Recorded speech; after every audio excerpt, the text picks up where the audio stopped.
It's been just about a year since my life and understanding of the world was completely changed. I inherited a house from my estranged grandmother. It had been built by my great-grandfather and still had many of his belongings inside, including his journals. The contents of those journals, along with strange happenings around the house, my own research, interviews, and even dreams led me to something unbelievable. My great-grandfather Leopold Oldry was the last of a line of men that hunted evil creatures and entities. I found a trunk of their belongings under the house. It was brimming with the various tools of their work, as well as many other strange items that have now fallen to me to watch over, as their story has fallen to me to tell, which you can read now just in time for Halloween. Do you believe in vampires? My ancestors very much did. They claim to have had numerous confrontations against several different types of them, among many other supernatural terrors. My great-great-grandfather even claimed to have had a years-long, intricate partnership with one. My name is Alex Calvo, and I am a descendant of the Oldry line of monster slayers. While several generations of the family dealt with the creatures often referred to by the name vampire, Nosferatu, Strigoi, and many others, it was my great-great-grandfather Harold Oldry Jr. who most specifically specialized in them. He codified 6 distinct archetypes, though with high levels of variation therein. Regals were beautiful, mesmerizing elites, often holding high positions to manipulate society and even governments as a whole. Recluses were similar, but not nearly as charming and given to hiding away in large haunting abodes where mortal eyes did not fall. The rots, or rats, were feral, near-mindless monsters that lashed out at anyone they found. They could appear animalistic or even corpse-like. Primevals, or sometimes Morden's breed, were monstrous variations that seemed to have originated with proto-human hominids. Reported all over the ancient world, they had monstrous bat-like features. Haunters were ghost or even demon-like variants that didn't seem to hold permanent physical form. They haunted a specific person or group, taking means to cause them pain. And finally, those who took vampirism by their own hand, using different kinds of sorceries or other magics from around the world, including the Unmaker.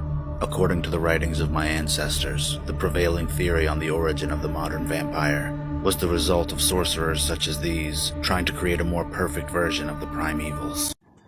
Hey everybody, I wanted to give you guys an update because things are getting a little bit weird again. I don't know if it's just the time of year or some of the stuff I've talked about or shown on here that I've done, but there's activity kind of in the house again. Like I've heard a little bit of the sounds of like people moving in and parts of the house moving around like I had before. I haven't seen anything dramatic, haven't captured anything, but I'll keep an eye on that. I've been getting blocked calls again, answering to people asking for Alex Calvo in very stern, sometimes strange voices, weird accents, and my response, who wants to know, is met with either being hung up or just more of the same, like, is this Alex Calvo? And I'm just, I don't know. It's creepy. We'll see. I'll keep you guys updated. I'll keep my phone on me for evidence. I will work on recording those calls, but remember, Florida's a 2-party consent state, so I'll do what I can. See you later. Changelings. Leopold Oldry, the last of the Oldry line of monster hunters, my great-grandfather, believed them to be the greatest remaining supernatural threat to mankind, though what he described differed greatly from the fairies of legend. For unknown reasons, they mimic human form with obvious glaring flaws, immediately detectable. Leopold believed this was to intentionally incite a kind of horror that sounds like what today we describe as the uncanny valley, with pale, white or gray skin, oddly colored or fully black eyes with dark circles around them, struggling with human words or movements. In the 1960s, Leopold came to believe the reported Men in Black phenomena were these same entities. Much of what at the time is attributed to UFOs was believed to be fae in the past, like changelings.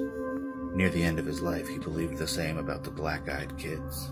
These realizations were particularly troubling to him because they were almost always reported in groups, something unheard of in most credible changeling lore. It was an evolution of the breed. Leopold worried greatly about what this change could mean. Even the Oldries had no idea what these creatures did to their victims or why. If you're interested in knowing more about the Oldry line of monster hunters, I've already written one book about them that you can read now. Some of you have tagged me in this video for obvious reasons, and while I'm about 95% sure that this is fake for a movie or something, it does offer an interesting road into one of the topics that I haven't mentioned in a while that I get asked about a lot, which is werewolves. My ancestors, the Oldry line of monster hunters, did talk about werewolves, though they seem to shy away from using that term. They mentioned several different creatures that are a fusion of man and wolf. The most common looked mostly human, and were the result of poor souls cursed by demonic witchcraft, wherein a ferocious bestial spirit would take over their body in the night. More monstrous animalistic variations hailed from the north, supposedly servants of Loki, the god of mischief, and his Fenris. However, according to the writings of my great-great-great-grandfather, Harold Oldry, the creatures so monstrous as shown in the video before were actually the result of mankind's own meddling with the breed. When 19th century medical scientists tried to utilize and cure the affliction, which led to multiple much larger and more dangerous species of this creature. Luckily, according to the Oldries, more modern weaponry made them much less significant of a threat. I know that this charm is supposed to have some kind of sway over them, but I don't know much about it. For more information about the Oldries and the creatures they hunted, check out the Old Breed Haxon, available now. Okay, here we go. I just heard a noise up here again. I mentioned that the activity was picking back up. This time it sounded like a friggin' fight. So I have the camera out. I don't know what we might capture, but I'm just...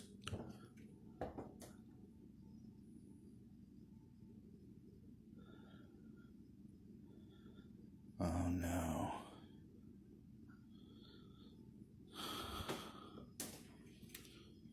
That's the fucking case. Oh no.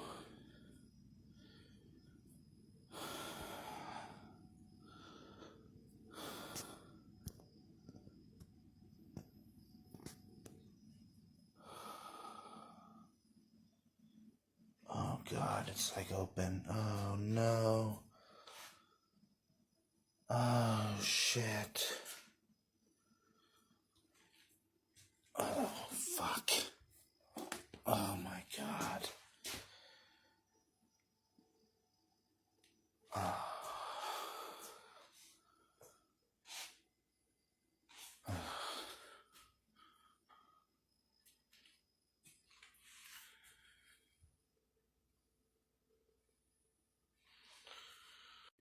I really don't know what else to say. This is obviously not good. I'll post more tomorrow. I don't know. This is the first time in all this that I feel a sense of legitimate danger. Something's gone terribly wrong. If you've been watching me for a while, then you know what this is. If not, this container holds dangerous items protected by my ancestors, hunters of the supernatural. I found it in a trunk under the house with many more of their strange items, and knew right away that it was unsafe. The writings of my ancestors confirmed this, but also spoke of associated responsibilities. If you recall from earlier in the journal that the containment of dark items needed to be reinforced, I will not be going into it until I figure out a way to make it a little safer. I found that safety in a local hoodoo practitioner willing to help. He set up extra protections around the yard, the house itself, and those who dwell within, us. And with that we went into the box to see what it held, and to repair the already burning away sigils within. We found many strange and frightening items like this witch's bundle, and a small animal skull, what looks like a vampire's pendant, the stone head of a Pazuzu statue, some kind of Cthulhu idol, eerily haunting piece of jewelry, and a strange broken metal star. The box itself looked like it had been set on fire from within and contained many more strange burned sigils. We sealed it back up with an added hoodoo protection, filled with soil from a fairy tree planted in the backyard by my ancestors, and closed it again, thinking the job was done. But days later I would come to find the box out and half opened, with the blessed crucifixes of my ancestors forming a barrier around it. So I've got some updates, basically all related to the box, all making me feel like I made a wrong decision. I'm looking through the notes that Leopold and Harold wrote about this kind of containment for dark, cursed objects, and it's just so fragmented, and I guess pieces are missing, and I'm still not sure what we did wrong. Some people are saying maybe I need something stronger. I'm looking for more people. Megan is going to come out again, and Selvin, and we're looking for more people who could help. I am still getting those calls, and like I told you before, Florida is a two-party consent state. That means I cannot record somebody on a phone, like audio or video, without their permission, so I have not been able to get that yet, but it is getting really creepy. I stood up to walk around, and this looks pretty cool, so I'm going to stay around here, but yeah, it is getting pretty creepy. Like I said, I was getting calls very similar to before, maybe the same people, but I'm getting other calls too. Very strange voices, weird accents, asking directly for things that were inside of the case now. I don't want to get into more specifics about what yet, but maybe showing those things. I don't know. It seems like there are still those out there that desire them. Haven't been able to capture anything more paranormal on video. I've been hearing things around the house, but haven't gathered any good evidence. I am also feeling pretty sick right now. I hope that's not related. We'll see. I'll keep you guys updated. Hey everybody, I'm getting a few comments kind of like this, and I understand the sentiment completely. I just wanted to explain a little bit. One of the things that maybe people don't consider is, and maybe it's not the smartest element of this, but the truth is I do want to show you guys everything that I do in regards to this. I don't want to do things off camera and then just tell you about them. And the truth is, most older practitioners, elders, whatever, that I have spoken with are not willing to appear on social media. They don't want to be filmed while they're doing these things. They don't want to be shared out there to the world. And so it's harder to find people like that to work with.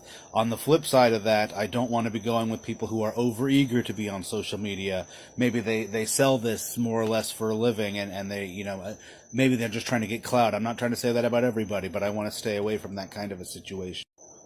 I am reaching out to more people and trying to get as experienced as I can, people that I vibe with, people that I feel good about, that I believe are good people that know what they're talking about. So that's how I'm going to keep doing this, and I'm going to get more people, and we're going to keep moving forward. Mermaids, pagan deities, biblical demons, even Lovecraftian horrors. The Oldry line of monster hunters, my ancestors, left detailed accounts in their many journals of their confrontations with these very distinct and dangerous creatures. One such passage describing the numerous variety of these entities mentions that several cults on land actually worshipped some as deities. The Oldries kept this strange idol in a container for housing dark, cursed items. Another incredible passage tells of an encounter with a legitimate sea monster and a group of mermaids. My third great-grandfather, Harold Oldry, when he still wielded the magical power of the paladin, was sent to hunt down a massive creature off the coast of Greece. After he succeeded in slaying the monstrous creature, he was nearly drowned in an ensuing tidal wave, but was rescued by a grateful group of mermaids that was apparently as terrorized by the monster as the human population had been. Perhaps one of the most interesting things about the Oldry line of monster slayers was their many incredible allies, starting with the Sons of Man, the order that started them on their work. A secret Catholic brotherhood forged just after the First Crusade, with roots stretching further back to the Blessed Paladin Knights of Charlemagne, who in 1108 joined with various monster hunting organizations across Europe to forge the Sons of Man, the largest group of hunters and exorcists in history. In the late 1850s, Harold Oldry left that order, after forging his own reputation across Central Europe, having worked with a powerful Celtic witch who drew her magic from the ancient Druid traditions of her people, helping him to form bonds with several entities of the Fey realm. as well as witches of various other traditions around the world. Harold also worked with several scientific and engineering geniuses, leading to cutting-edge weaponry and possibly some form of time travel, as well as conventional military and mercenary soldiers. Throughout the 1880s, Harold Oldry Jr. held the family's attention specifically on the British Isles, with a heavy focus on the creatures called vampire. Though professed that his greatest ally in hunting them was one herself, he also spoke of a ferocious leprechaun familiar, gifted to him as a child by one of his father's witch allies. In the 1920s, Leopold Oldry immigrated to the United States from the UK, where he would come to work with a Seminole medicine woman, as well as the spiritualists, mediums, and witches of Cassadaga, Florida. In unlocking their secrets, I've had to reach out to others myself. Harold Oldry knew the life of a hunter from his earliest memories, having been literally born into the Sons of Man, a secret Catholic order of monster hunters and exorcists dating back to the First Crusade. Beyond that, Harold was a third-generation paladin knight, the order's most elite warriors, descending from the order that dates back to Charlemagne.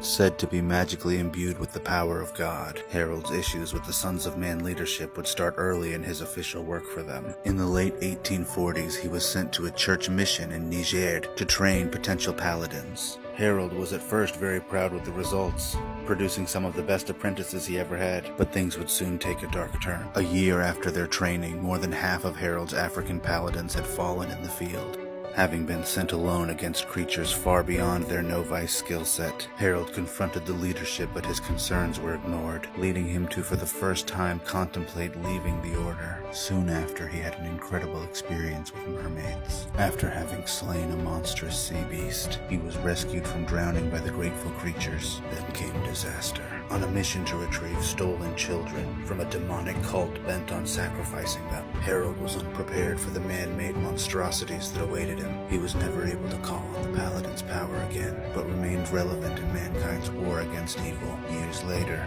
seeing utter catastrophe on the horizon and still ignored by the leadership, Harold was forced to act alone to stop a horrific undead witch, finding his only possible ally in a Sons of Man dungeon, a powerful witch herself descended from the Druids of Ireland.